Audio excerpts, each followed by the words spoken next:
Hi students, நான் உங்கள் சீர நண்பு. Welcome to today's video. அடித்து நான் சொல்கிறேன், ஓகேவா? அடித்து சொல்கிறேன். நீங்கள் இந்த ஒரு வீடியோனால் மினிமம் ஒரு 10 to 15 மார்க்ஸ் வந்து பார்த்தீங்கன்னா அட்வான்ஸ் அக்கௌண்ட்ஸ் எக்ஸாமில் இன்க்ரீஸ் பண்ணலாம், ஓகேவா? நீங்கள் ஒரு ப்ரிப்பரேஷன் ஸ்டேஜில் இருப்பீங்க, நீங்கள் ஒரு மார்க் வாங்குவீங்கன்னு வச்சுக்கோங்களா. பட் இந்த வீடியோ பார்க்கறதுனால உங்களுக்கு அந்த மார்க்கில் அடிஷ்னலாக ஒரு 10 to 15 மார்க்ஸ் வரலாம். எதுக்காக சார்? ஏதாச்சும் நீங்கள் வந்து பார்த்தீங்கன்னா கான்செப்ட் எக்ஸ்பிளைன் பண்ண போகிறீங்களா? இந்த கான்செப்ட் வந்து சம் வருமா அப்படின்னு கேட்டிங்கன்னா அந்த மாதிரி நான் எதுவுமே இப்போ எக்ஸ்பிளைன் பண்ண போகிறதில்ல. நான் வந்து உங்களுக்கு ஜஸ்ட் ஃப்ரீயாக வந்து பார்த்தீங்கன்னா ஒரு 10 பேஜ் பிடிஎஃப் டாக்குமெண்ட் கொடுக்க போகிறேன், ஓகேவா? ஜஸ்ட் ஒரு 10 பேஜ் தான், ஓகே? சரி, ஓகே சார். இந்த பிடிஎஃப்பில் என்ன சார் இருக்க போகுது? இதிலேருந்து எதனால் எனக்கு வந்து பார்த்தீங்கன்னா மார்க் இன்க்ரீஸ் ஆக போகுது, ஓகேவா? சரி, இந்த பிடிஎஃப் நான் வந்து பார்த்தீங்கன்னா ஒரு நாள் ஃபுல்லாக வந்து பார்த்தீங்கன்னா எஃபர்ட் போட்டு நான் ப்ரிப்பேர் பண்ணேன். எதுக்காக அப்படின்னா நான் ஒரு இன்சிடென்ட் சொல்கிறேன். என்னதுன்னா, நான் 2-3 இடத்துல போயிட்டு கிராஷ் பேட்ச் எடுத்தேன்னு வச்சுக்கோங்களேன். கிராஷ் கோர்ஸ் எடுத்தேன். பசங்க கிட்ட வந்து பார்த்தோன்னா நானே கேட்பேன், என்ன ஸ்டாண்டர்டாக பார்க்கலாம் அப்படின்னு சொல்லிட்டு. ஸோ நம்ம வந்து பார்த்தோன்னா பசங்க சொல்ல ஸ்டாண்டர்ட் நான் கவர் பண்ணுவேன். எல்லாருமே வந்து பார்த்தீங்கன்னா ஏஎஸ்டுவே சொல்ல மாட்டான், சில ஸ்டாண்டர்ட்லாம் சொல்ல மாட்டான். எய்தர் வந்து பார்த்தீங்கன்னா ரொம்ப ஈஸினா அப்படின்னு நினச்சிப்பான், தெரியும்னு நினச்சிப்பான், எல்லாமே வந்து பார்த்தீங்கன்னா கவர் பண்ணுறேன்னு நினச்சிப்பான். சில ஸ்டாண்டர்ட் வந்து பார்த்தீங்கன்னா கஷ்டமாக இருக்கும். நான் என்னதுன்னா சும்மா கேட்குற மாதிரி கேட்டு நான் எல்லாமே நடத்தணும்னு வச்சுக்கோங்களேன். எல்லோரும் வந்து பார்த்தீங்கன்னா ஏஎஸ்2 வந்து பார்த்தீங்கன்னா வேணாம் சார், சின்னது, எங்களுக்கே தெரியும் அப்படின்னு சொல்லுவாங்க. சரி, ஓகேடா, உங்களுக்கு எல்லாமே தெரியுமே, நான் டெஸ்ட் பண்ணுறேன் அப்படின்னு சொல்லிட்டு நான் சும்மா டெஸ்ட் பண்ணுவேன். நார்மல் லாஸ், அப்நார்மல் லாஸ், ஓகேவா? எப்படி வந்து பார்த்தோன்னா அக்கௌண்ட் பண்ணணும், ரெண்டுத்துக்கும் என்ன டிஃப்ரென்ஸு, அக்கௌண்டிங் ட்ரீட்மெண்ட் எப்படி, இதுக்கு என்ன ஜெனரல் என்ட்ரி, அதுக்கு என்ன ஜெனரல் என்ட்ரி அப்படின்னு நான் சொல்லிட்டு கேட்பேன். எல்லோரும் பிளாங்காக இருப்பாங்க. சரி, ஓகே. அதுக்கப்புறம் வந்து பார்த்தோன்னா ஓவர் ஹெட்ஸை நீ எப்படி அலோகேட் பண்ணுவேன், ஃபிக்ஸட் ஓவர் ஹெட்ஸாக இருந்தால் நீ எப்படி அலோகேட் பண்ணுவேன், வேரியபிள் ஓவர் ஹெட்ஸாக இருந்தால் எப்படி அலோகேட் பண்ணுவேன், இந்த மாதிரிலாம் சில கொஸ்டின் கேட்டேன். எல்லாரும் பிளாங்க், ஓகேவா? அப்போ தான் வந்து பார்த்தோன்னா உங்களுக்கு புரிஞ்சுது. என்னதுன்னா, அவங்க ஒரு மாதிரி வந்து பார்த்தோன்னா பேஸ் லெவல்லே வந்து பார்த்தோன்னா படிப்பாங்க, ஓகேவா? பட் என்னதுன்னா சின்ன சின்ன ஏரியாலாம் ஸ்டூடெண்ட்ஸ் இக்னோர் பண்ணுவாங்க. பட் அந்த மாதிரி ஏரியாவிலேருந்து கண்டிப்பாக ஐசிஐ டெஸ்ட் பண்ணுவான். அதனால தான் உங்களுக்கு சர்ப்ரைஸாக இருக்கும். ஆனால் நம்ம இந்த ஸ்டாண்டர்டில் நல்லா தானே படித்தோமே, இந்த கொஸ்டின் எந்த கான்செப்ட்லேருந்து தான் டெஸ்ட் பண்ணிருக்கான் அப்படின்னு சொல்லிட்டு உங்களுக்கு தோணும், ஓகேவா? அந்த மாதிரி உங்களுக்கு சர்ப்ரைஸாக இருக்கக்கூடாது அப்படின்றதுக்காகவே நான் வந்து பார்த்தீங்கன்னா இந்த டாக்குமெண்ட் ப்ரிப்பேர் பண்ணியிருக்கேன். இந்த டாக்குமெண்ட்டில் என்ன சார் இருக்கும் அப்படின்னு கேட்டிங்கன்னா, இந்த 10 பேஜ் பிடிஎஃப்ல என்ன இருக்கும் அப்படின்னு கேட்டிங்கன்னா, எல்லா ஏஎஸ்க்கும் ஒவ்வொரு ஏஎஸ்க்கும் என்ன மாதிரிலாம் வந்து பார்த்தோன்னா கொஸ்டின் கேட்டிருக்கான், எந்த ஏரியாலேருந்து கேட்டிருக்கான், கீ ஃபோக்கஸ் ஏரியா, ஓகேவா? நீ இதை என்ன பண்ணணும், இது ஒரு ஸ்டடி மெட்டீரியல் மாதிரி நீ எடுத்துக்காத, இது ஒரு செக்லிஸ்ட் மாதிரி எடுத்துக்கோ.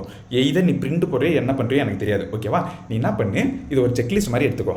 நீ ஒரு ஆத்தர் மெட்டீரியல் வச்சு படிப்ப, எதை ஐசிஐ ஸ்டடி மெட்டீரியலாக இருக்கலாம், இல்லைனா நீ ஏதாச்சும் ஒரு அகாடமியில் போனால் ஏதாச்சும் ஒரு ஃபேக்கல்ட்டி கிட்ட கிளாஸ் வாங்கினா அவங்க ஒரு மெட்டீரியல் வச்சு படிக்கலாம். அந்த மெட்டீரியல் வச்சு நீ படி, ஓகேவா? படி. நீ வந்து பார்த்தோன்னா ஏதாச்சும் ஒரு ஸ்டாண்டர்டை படித்து முடிச்சுன்னா தயவு செஞ்சு இந்த டாக்குமெண்ட்டுக்கு வந்து செக் பண்ணு, ஓகேவா? இங்கே இருக்கிற எல்லா கான்செப்ட்டும் உனக்கு தெரியுமா அப்படின்னு சொல்லிட்டு. ஃபார் எக்ஸாம்பிள், நார்மலாஸ், அப்நார்மலாஸ் எனக்கு வந்து பார்த்தீங்கன்னா எப்படி அக்கௌண்ட் பண்ணணும்னு தெரியுமா? ஓகே, எனக்கு சூப்பராக தெரியும்னா ஒரு டிக்கு போட்டுரு, ஓகேவா? எனக்கு ஒரு மாதிரியாக தெரியும், பட் நான் வந்து பார்த்தீங்கன்னா செக் பண்ணுறேன், எனக்கு நல்லா தெரியுமா தெரியாதான்னு நான் செக் பண்ணுறேன்னா உனக்கு இங்கே நான் வந்து பார்த்தீங்கன்னா ரெஃபரன்ஸ் கொடுக்குறேன். எந்த இடத்துல வந்து ஐசிஐ டெஸ்ட் பண்ணியிருக்கான், ஆர்டிபி, எம்டிபி, எந்த கொஸ்டின் பேப்பர், எந்த இயர், என்ன கொஸ்டின் நம்பர் வரைக்கும் வந்து பார்த்தோன்னா நான் வந்து பார்த்தீங்கன்னா ரெஃபரன்ஸ் கொடுத்துருக்கேன். நீ என்ன பண்ணு, எனக்கு வந்து பார்த்தீங்கன்னா நல்லா கான்ஃபிடென்ட்டாக இருக்குது, ஓகேவா? இந்த கான்செப்ட், இந்த அக்கௌண்டிங் சேனலில் இந்த கான்செப்ட் எனக்கு கான்ஃபிடென்ட்டாக இருக்குன்னா நீ செக் பண்ணு, டிக் பண்ணிட்டே வா. இல்லை சார், எனக்கு வந்து பார்த்தீங்கன்னா இந்த இடத்துல வந்து பார்த்தீங்கன்னா கொஞ்சம் கான்ஃபிடன்ஸ் கம்மியாக இருக்குது, இல்லைனா என்ன மாதிரிலாம் கொஸ்டின் கேட்கலான்னு எனக்கு கொஞ்சம் வந்து பார்த்தீங்கன்னா தெரிஞ்சுக்கணும்னு தோணுதுன்னா இந்த ரெஃபரன்ஸ் கொடுக்குறேன், இதை ரெஃபர் பண்ணி நீ வந்து பார்த்தீங்கன்னா போய் படி. அந்த ஸ்டடி மெட்டீரியல் அந்த ஆர்டிபி எம்டிபியை டவுன்லோட் பண்ணி போய் பாரு.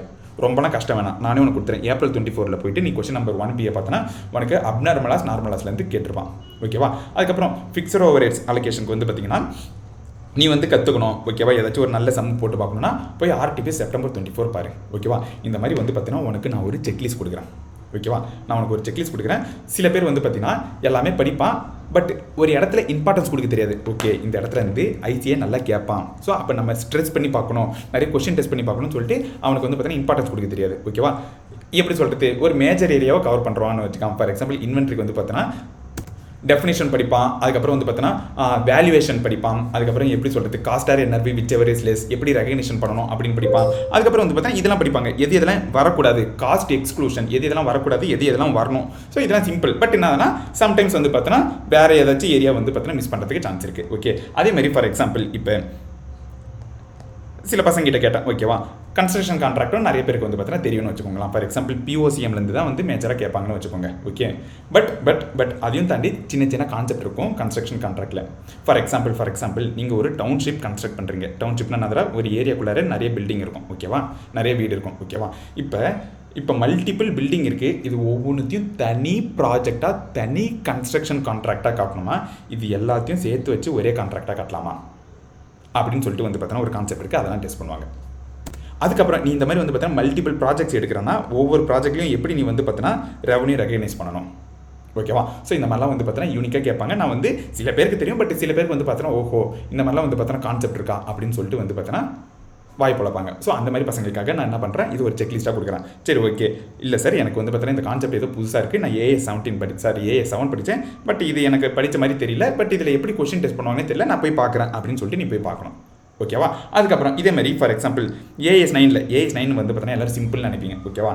என்னதான் இது டிஃப்ரெண்ட் ரெவன்யூ இருக்குது, அதுக்கு என்ன வந்து பார்த்தீங்கன்னா கண்டிஷன் புக்கில் எப்போ கொண்டுட்டு வரணும். ஃபார் எக்ஸாம்பிள் நீ டிவிடெண்ட் ரிசீவ் பண்ணுறேன்னா ரிசீவ் பண்ணும்போது கொண்டுட்டு வர தேவையில்ல, உனக்கு எப்போ வந்து ரைட் டு ரிசீவ் எஸ்டாப்ளிஷ் பண்ணோடனே வந்து பார்த்தோன்னா புக்கில் கொண்டுட்டு வரலாம் அப்படின்னு சொல்லிட்டு உனக்கு தெரியும்னு வச்சுக்கலாம்.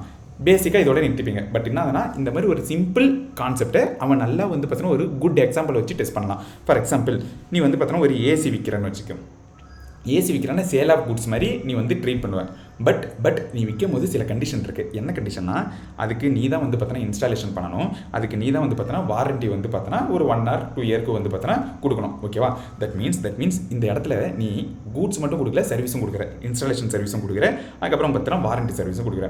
இன்ஸ்டாலேஷன் ஓகே நீ வந்து பண்ணி முடிச்சோடனே ரெகனைஸ் பண்ணுவேன். வாரண்ட்டி எப்படி நீ ரெகனைஸ் பண்ணுவேன், அது பண்ணுறதுக்கு வந்து பார்த்தோன்னா 1 வருஷம் 2 வருஷம் ஆகும். அதுவும் அவன் எடுத்துன்னு வந்து கொடுத்தா தான் வந்து பார்த்தோன்னா உன்னால் வந்து ரிப்பேர் பண்ண முடியும், ஓகேவா. ஸோ இந்த மாதிரி வந்து பார்த்தோன்னா அந்த டிரான்சாக்ஷனில் காம்ப்ளெக்சிட்டி இருக்குன்னா நீ எப்படி வந்து ரெகனைஸ் பண்ணணும், ஓகேவா. சிம்பிளாக வந்து பார்த்தோன்னா நீ ஒரு 5 கண்டிஷன் படிப்பேன். ஓகே இந்த 5 கண்டிஷன் ஃபுல்ஃபில் ஆயிடுச்சுன்னா கூட்ஸுக்கு நான் வந்து பார்த்தோன்னா ரெகனைஷன் பண்ணிடலாம் அப்படின்னு சொல்லிட்டு. பட் உனக்கு இந்த மாதிரி வந்து பார்த்தோன்னா கொஞ்சம் காம்ப்ளெக்ஸாக கேட்டாங்கன்னா நீ எப்படி பண்ணுவேன் தெரியாதுல, கரெக்டாக சில பேருக்கு தெரியும், பட் சில பேருக்கு வந்து பார்த்தீங்கன்னா தெரியாது. ஸோ அப்போ அதை நீ கற்றுக்கிறதுக்கு RTP September 24 கொஸ்டின் நம்பர் 1 போய் பாரு, சூப்பராக இருக்கும், ஓகேவா. ஸோ இந்த மாதிரி வந்து பார்த்தீங்கன்னா நான் எல்லா ASலையும் வந்து பார்த்தீங்கன்னா ஃபோக்கஸ் ஏரியா மாதிரி கொடுத்துருக்கேன். ஓகே மோஸ்ட்டாக இதில் இருக்கிற நிறைய வந்து பார்த்தீங்கன்னா நீங்கள் கவர் பண்ணிருப்பீங்க, பட் சம்டைம்ஸ் உங்களுக்கு கவர் பண்ணாமல் ஏதாச்சும் மிஸ் ஆகிடுச்சுனாலும் உங்களுக்கு ஒரு எப்படி சொல்கிறது செக் மாதிரி இருக்கும், ஓகேவா. ஸோ அதனால தான் வந்து பார்த்தீங்கன்னா நான் இந்த ஒரு மெட்டீரியல் ப்ரிப்பேர் பண்ணிருக்கேன்னா வெறும் 10 பேஜ் தான். நான் வந்து என்ன பண்ணுறேன், Google Drive லிங்க்கு கீழே கொடுக்குறேன், நீங்கள் டவுன்லோட் பண்ணி ப்ராக்டிஸ் பண்ணி பாருங்கள், ஓகேவா. எல்லாமே அதாவது எக்ஸாமுக்கு முன்னாடி நான் வந்து பார்த்தேன்னா எல்லா கான்செப்ட்டும் எனக்கு தெரியுமா அப்படின்னு சொல்லிட்டு. மோஸ்ட்டாக ICI எப்பயுமே வந்து பார்த்தோன்னா கொஞ்சம் ரிப்பீட் பண்ணுவோன்னு வச்சுக்கோங்களேன், RTP MTPலேருந்து ரிப்பீட் பண்ணுவோம், ஓகே. தட் மீன்ஸ் அதில் கேட்டுக்கிற எல்லா கான்செப்ட்டும் நீங்கள் வந்து ஷுவராக நல்லா படிச்சுக்கிட்டிங்கன்னா அடிஷ்னலாக ஒரு 10% மார்க் வந்து பார்த்தோன்னா வரதுக்கு சான்ஸ் இருக்குது, ஓகேவா. ஸோ அதனால தான் இந்த வீடியோ.